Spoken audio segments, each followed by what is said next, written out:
tu vas avoir la présentation d'aujourd'hui. D'accord. Pathétique, web diffusion, 17 novembre 2018. Bienvenue. Bienvenue tout le monde. Première chose à mentionner, c'est que nos prochaines rencontres Réapo approchent à grands pas. Il y en a 3 prévues. Il y en avait 4. C'est un scoop. On vient d'annuler celle du 31 octobre à cause de l'Halloween. Donc, on n'avait pas le goût de faire quelque chose de déguisé.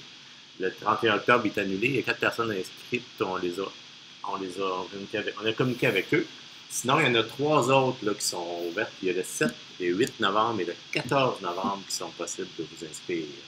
J'en profite aussi pour vous dire de vérifier avec votre direction si votre direction vous a bel et bien inscrit officiellement en tant que réapo. Parce que moi, présentement, je n'ai que 43 inscriptions. Habituellement, à ce temps-ci de l'année, on est à 70, des fois même 80.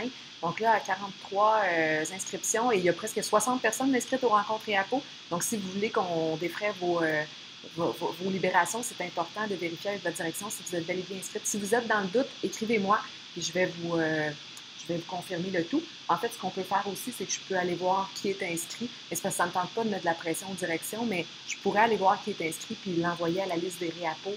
Et si votre nom ne figure pas parmi les inscrits, bien là, vous devez relancer votre direction. Mais ça ne me tentait pas d'en venir là. Donc, au départ, peut-être juste, si vous êtes inscrit à la rencontre réapo, assurez-vous avec votre direction.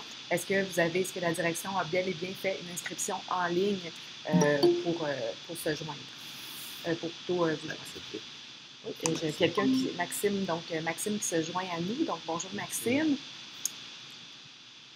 Alors, bonjour Maxime, merci. Donc, tu peux désactiver ton micro ou ta caméra là, au besoin. Puis, il y a aussi un clavardage en haut à droite que tu peux accéder pour communiquer avec nous. Nous vous signalons que cet appel peut être enregistré à des fins de diffusion et ce sera diffusé sur la trousse APO par la suite en tant qu'archive. Marie, est-ce qu'on ferait 2 réapos par école?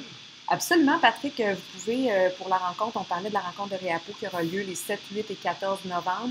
Donc, vous pouvez avoir un deuxième réapo. Si vous avez plus d'un pavillon à votre école, il y a un réapo par pavillon que nous défrayons les frais, en fait, pour lequel nous défrayons les coûts. Mais vous pourriez décider d'être 2, même si vous êtes seulement un pavillon, à la condition que votre direction assume le coût de libération du deuxième réapo. Donc, à ce moment-là, ça arrive souvent, là, de plus en plus, là, les gens veulent inscrire un deuxième réapo, vous n'avez pas 2 pavillons. Ils veulent venir à la rencontre, il n'y a pas de problème. À ce moment-là, le deuxième réapo est aux frais de l'établissement. Donc, nous, on défraie le coût de 1 réapo par pavillon d'établissement.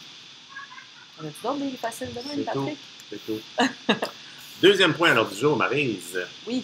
La livraison du matériel en lien avec la fameuse mesure pédago-numérique qu'on a eu des points. Juste pour rappeler rapidement, on a eu des points à la fin de l'année dernière. Là, qu'il fallait les points 1 miles. Les points 1 miles. On pouvait acheter soit des iPads, soit des Chromebooks, soit du matériel de robotique, soit du matériel de lab créatif.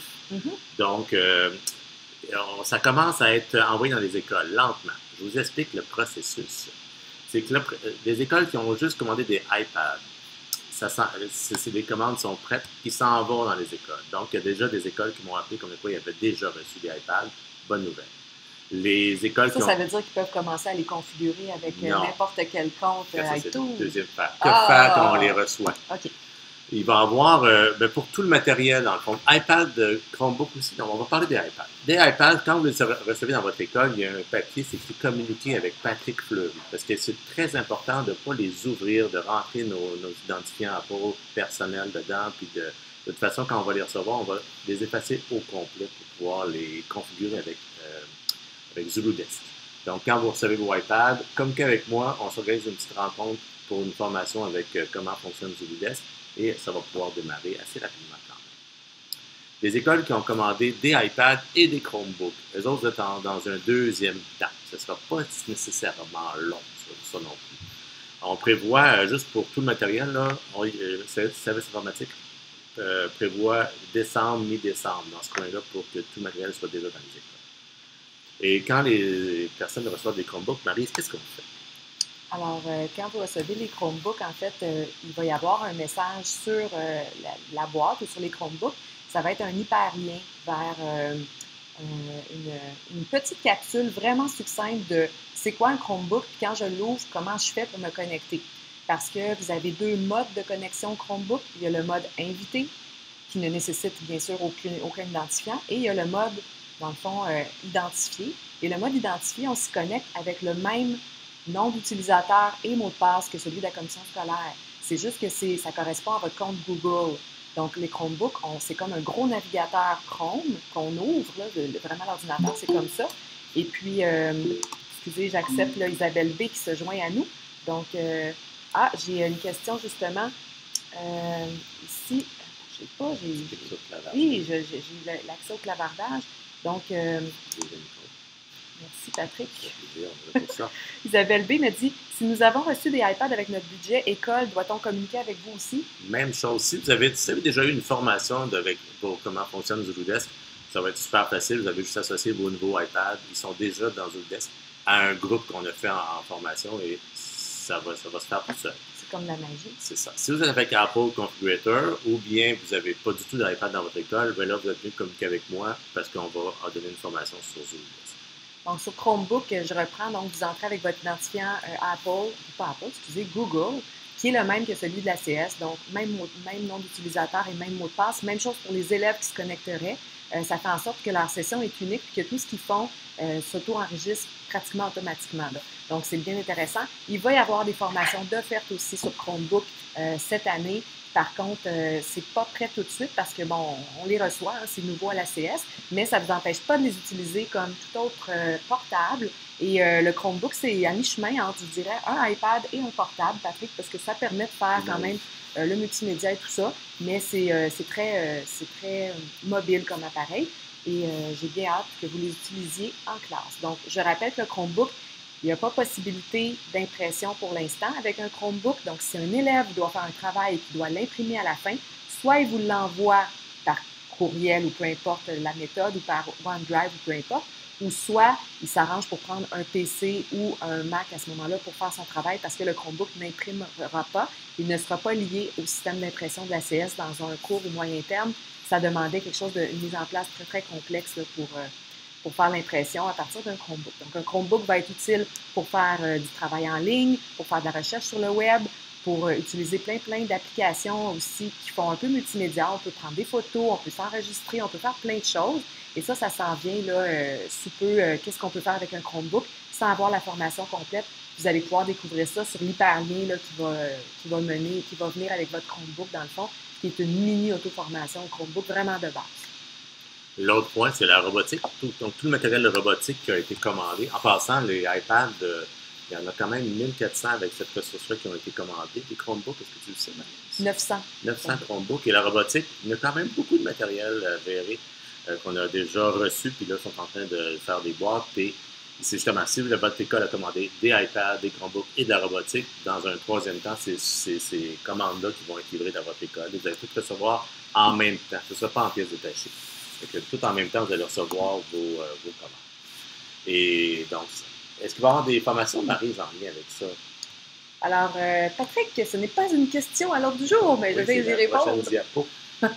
Ah, ben oui, c'est vrai, parce que là, tu as parlé des échéances. Oui. Donc, effectivement, Patrick, parlons des offres de formation en lien avec la mesure pédago-numérique, hein, qui offrait 3 grandes catégories. Donc, on parlait de robotique, on parlait de Chromebook et on parlait d'iPad.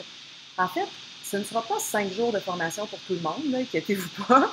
C'est pas comme ça qu'on le voit. C'est que dans un premier temps, il va y avoir des formations qui vont être développées. Donc ici, cette diapo-là parle de formation en développement avec des gens qui sont volontaires pour développer soit sur la robotique, donc il va y avoir plein d'explorations de différents robots. On les a, soit dit en passant, on s'en est commandé des exemplaires, on va en avoir des trousses à votre disposition. Il va y avoir aussi de l'exploration de 5 jours, soit sur plus les Chromebooks, plus axé sur le Chromebook ou plus axé sur l'iPad. Et là, ça dépend de quelle technologie vous avez commandé à votre école. C'est-à-dire, admettons que dans votre école, dans le cadre de la pédagogie numérique, vous avez juste des iPads. OK, ça se peut. Mais peut-être que vous, ou la personne, en fait, peut-être pas nécessairement vous, hein, c'est ça qu'on se disait, Patrick, c'est vraiment pas vous qu'on vise ici.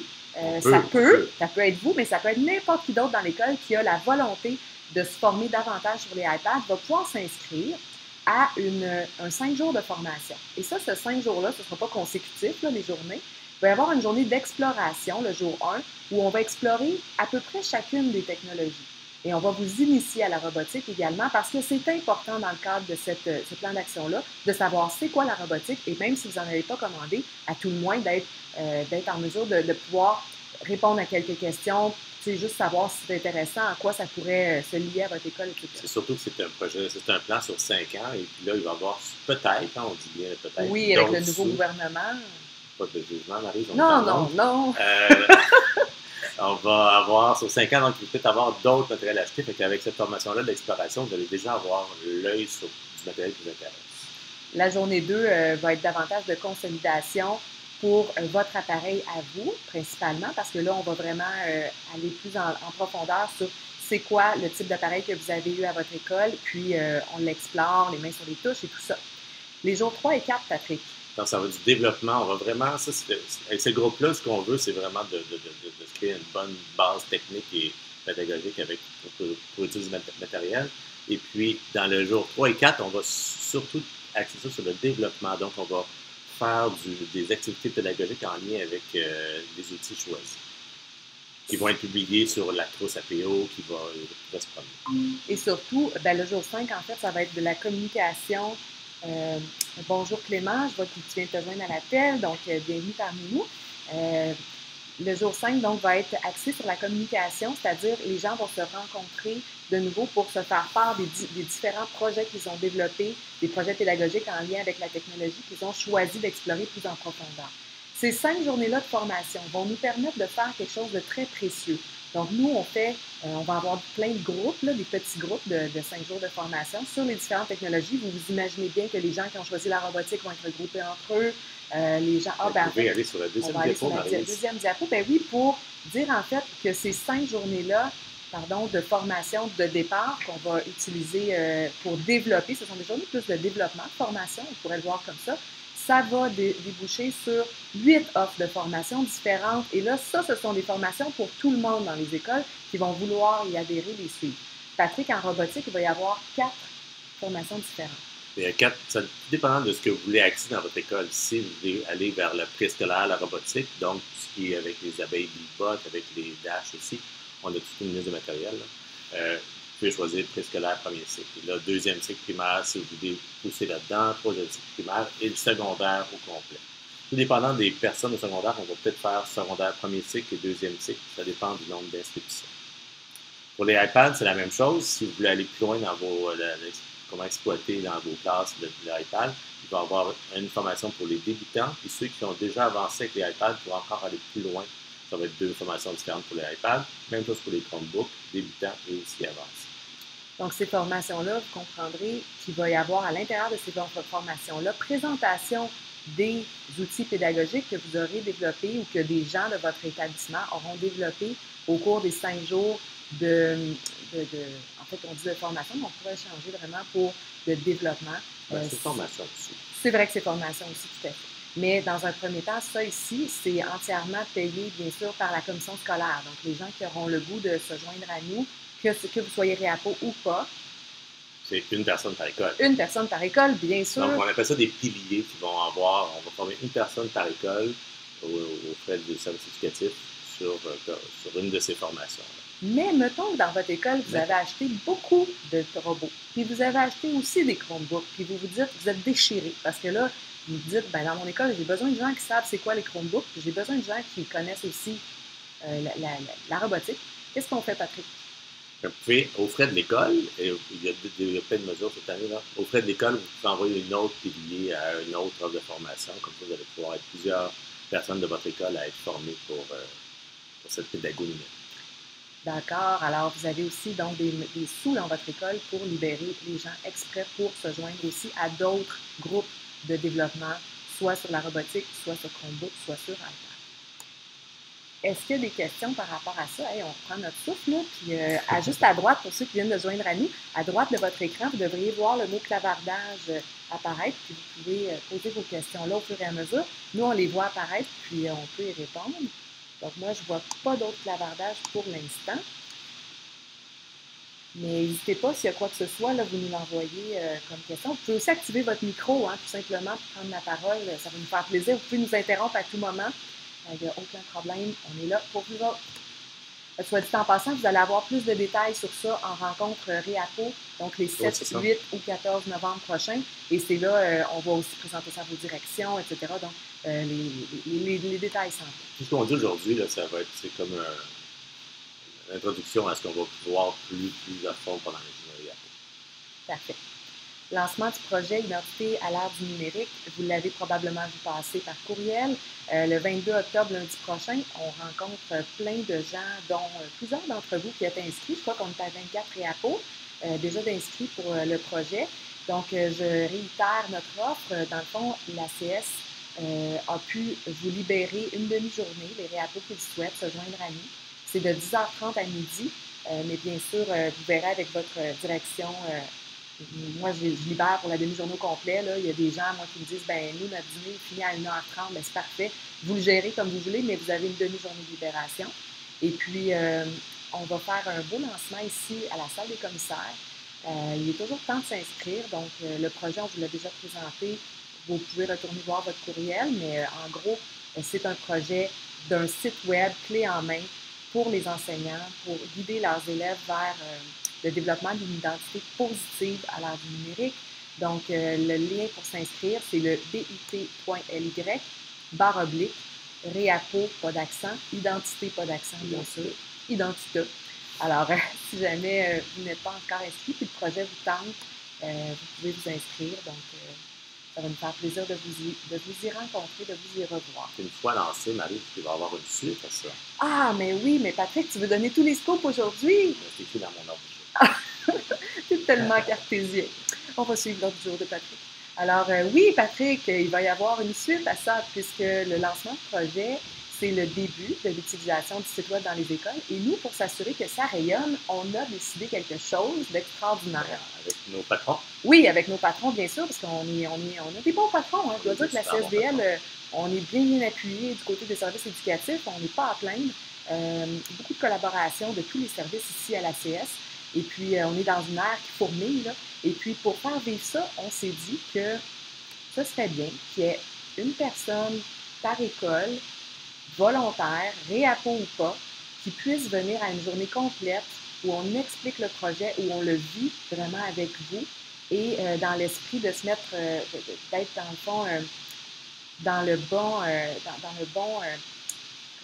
je voulais dire la posture pédagogique requise. Parce que c'est un projet qui n'est pas juste j'ouvre le site web et je le fais vivre avec mes élèves. Il faut vraiment se mettre dans une posture précise pour faire avancer la discussion, pour que nos élèves eux-mêmes, pour que ça émerge d'eux-mêmes, c'est quoi une identité numérique positive là, à l'ère du numérique. Donc, on a bien hâte de vous rencontrer. On va vous donner plus de détails aussi à venir par rapport à ça. C'est une journée également qui va être financée par le service éducatif. Donc, vous ne serez pas nécessairement le porteur de dossier non plus là-dedans. Ça va être la personne qui le souhaitera dans son école. Et ça va être présenté aux directions adjointes du secondaire bientôt et aux directions primaires le mois prochain. Donc, juste au mois de novembre. Ça va être en novembre-décembre, Patrick, oui, qu'on veut faire ça. Donc, suite au lancement, là, il va y avoir une poursuite. Puis, on va s'assurer que les écoles puissent en profiter pleinement. Ressources numériques, mise à jour, vous avez vu, hein, c'est encore ça aussi, ça fourmille. Au début de l'année, on ne pensait pas pouvoir s'abonner à tous les ressources numériques qu'on avait l'année D'ailleurs, dernière. j'espère qu'il vous reste tous des cheveux après vous les êtes arrachés avec les codes de NetMarks, parce que moi, j'en ai perdu plusieurs. C'est ma boîte de courriel qui fait de la dépression. Donc, ils sont tous revenus. On a eu des sous du ministère quand il est apparu encore. Et puis, les ressources qu'on avait l'année dernière sont réapparues dans le BV. Il en manque une, je crois, à ajouter, mais elle va venir bientôt. Je crois que c'était du média, il est là aussi. L'histo fonctionne maintenant. Vous me direz si ça fonctionne dans vos écoles, mais j'ai le feeling que oui. Et puis, NetMaths, on va commencer par NetMaths. NetMaths, vous avez reçu vos codes. Tous les enseignants de la commission scolaire ont reçu leurs codes il y a 3 semaines, 1 mois. Et puis, tous ceux qui enseignent les mathématiques de secondaire, de deuxième année primaire jusqu'en secondaire 4, ça se peut qu'il y ait beaucoup d'oubli en lien avec les classes d'adaptation scolaire, parce qu'on ne sait pas toujours à quel niveau scolaire se situent les élèves. Donc, il y a des classes d'adaptation qui n'ont pas reçu leur code NetMaths. Dans ce cas, vous avez juste à m'envoyer un courriel avec le nom du prof le groupe du prof et le nombre d'élèves dans sa classe, et puis on va vous créer un compte sans aucun problème. D'autres choses que je voudrais vous montrer, Marie, si tu peux aller sur la page web de NetMaths. Une question qui revient souvent, puis tant qu'à faire, ce serait le fun de pouvoir la montrer. Home Teacher. Donc, quand vous êtes sur votre niveau, il y a un niveau visuel pour le temps, c'est ça. Quand vous êtes sur votre page NetMaths, vous avez une icône dans les rubriques qui s'appelle Gestion de classe. Cette icône-là de gestion de classe va vous permettre deux choses. C'est super intéressant. Si vous avez un nouvel élève qui arrive là, ceux qui cliquent dessus, vous pouvez voir. Là, j'ai accès avec ça, quand ça fonctionne, à toutes les classes de mon école. Je pourrais aller voir. Je peux même ajouter une classe en haut s'il y a un nouvel élève qui a besoin d'une nouvelle classe d'éducation scolaire, vous pourrez le faire vous-même. Ça, on ne le fera pas aujourd'hui. Mais si là, vous avez les groupes de votre école, si vous allez sur votre groupe à vous, vous allez voir si c'est ça, je vais avoir P fleuri quelque part. C'est P, je clique sur mon groupe parce que comme juste un groupe. Vous voyez, j'ai 5 élèves. Mais si dans ma classe, j'ai tu m'as inscrit souvent. Oui, ça, je ne pensais pas que ça fonctionnait, ça a fonctionné 4 fois. Si je veux rajouter des élèves dans mon groupe, ben, je peux le faire moi-même. J'ai juste à modifier le nombre maximum d'utilisation et mettre le nombre d'élèves que je veux dans mon groupe. Et automatiquement, pas tant que ça m'arrive. OK. C'est compté par NetMaths aussi. Okay? On est illimité, mais il ne faut pas exagérer. D'accord. Donc, si je fais modifier, là, je vais avoir 15 places dans mon groupe à pouvoir ajouter. Je ne veux pas, Patrick. Autre chose. J'attendre un petit peu, je pense. Autre chose, patient. Moi, je suis rendu, ça fonctionne. Des fois, j'ai dit que ça fonctionne, mais ça fonctionne. C'est le code d'élève que je vais envoyer à mes élèves. Et il y a aussi l'option, si j'ai une stagiaire dans ma classe, ou si j'ai un remplaçant à long terme, ou bien j'ai un orthopédagogue ou un orthopédagogue qui veut avoir accès à mon groupe. Parce qu'habituellement, on ne crée pas un deuxième compte pour les orthopédagogues pour ne pas avoir dupliqué les groupes, les élèves, les comptes élèves. Donc, on fait juste ajouter un enseignant, on met le nom, prénom, courriel de l'orthopédagogue en question, et puis on envoie un courriel, et cette personne-là va pouvoir avoir accès à mon groupe. Donc, dans ces périodes d'orthopédagogie, ou bien il va pouvoir avoir accès aux mêmes activités que l'élève a fait, qui a commencé, qui a manqué, qui a réussi. Donc, il va avoir accès à son portfolio au complet. Cool. Ça, c'est pour NetMaths. Excellent. Des questions? Non? Papa. Tenez pas si vous avez des questions, là. Ça c'est... Taptouche, rapidement. Taptouche, on n'a pas de licence commission scolaire. Donc, c'est pas gratuit pour l'ensemble de la commission scolaire, mais il y a une entente avec Taptouche. Donc, vu qu'on est quand même assez nombreux, si vous voulez avoir une licence Taptouche pour votre école, c'est 20 sous par élève de votre école, sauf les prescos. Vous enlevez les prescos, puis on calcule 20 sous par élève. Et même là, l'année a déjà commencé, c'est 20 sous par année, mais je pense qu'ils déduisent le 20 sous s'il reste moins de jours dans l'année. Donc là, je pense que même là, ça coûte moins que 20 sous. Ça, c'est pour une licence école, c'est ça? C'est une licence que tous les élèves peuvent avoir accès à Taptouche. Puis si on veut juste une classe? Je ne sais pas si c'est possible. Mais à 20 sous par élève, là, ça me ferait 150 par école. Okay. Ça vaut la peine. Okay. Et puis, pour avoir accès à cette option-là, vous pouvez juste demander à votre direction de communiquer par courriel avec Lorraine Lalonde, qui va pouvoir vous donner toute l'information là-dessus. Patrick, je t'interromps. J'ai notre ami Maxime qui nous dit que si on ajoute un collègue de niveau parmi les enseignants, là, tu peux aussi assigner des activités aux 2 groupes en même temps. Fait que ça évite de doubler la tâche. Bonne idée. C'est une super bonne idée là, pour NetMaths, l'utilisation NetMaths. Oui, absolument, merci. Donc, très bonne idée. Dans les nouvelles ressources, vous avez vu aussi que Campus ONF, c'est directement relié avec une zone de vidéo qui est de l'ONF, vraiment bien. C'est le ministère qui nous a abonnés, tout le Québec au complet, à Campus, à Curio et aussi à Campus, Curio. Non. Non, plus. Bon, attends que c'est ces deux-là. C'est peut-être juste 2 qu'on fait. Donc, moi, j'en avais 2 en tête. C'est peut-être 2. Ça pourrait être 2. Donc, c'est ces 2 ressources-là qui sont maintenant accessibles via le ministère, mais sinon, les autres ressources sont là. Trésor, Patrick. Oui, rapidement, juste pour vous dire, avant de finir, là, j'ai mis sur le groupe Yammer un concours en lien avec l'apprentissage du code, 1 heure de code. Si ça vous tente de participer, là, c'est vraiment le fun, c'est simple. vous allez sur Yammer dans le groupe Réapo, ou ressources numériques, il me semble que vous venez dans Réapo, et vous allez avoir, je n'ai pas ouvert d'onglet Yammer.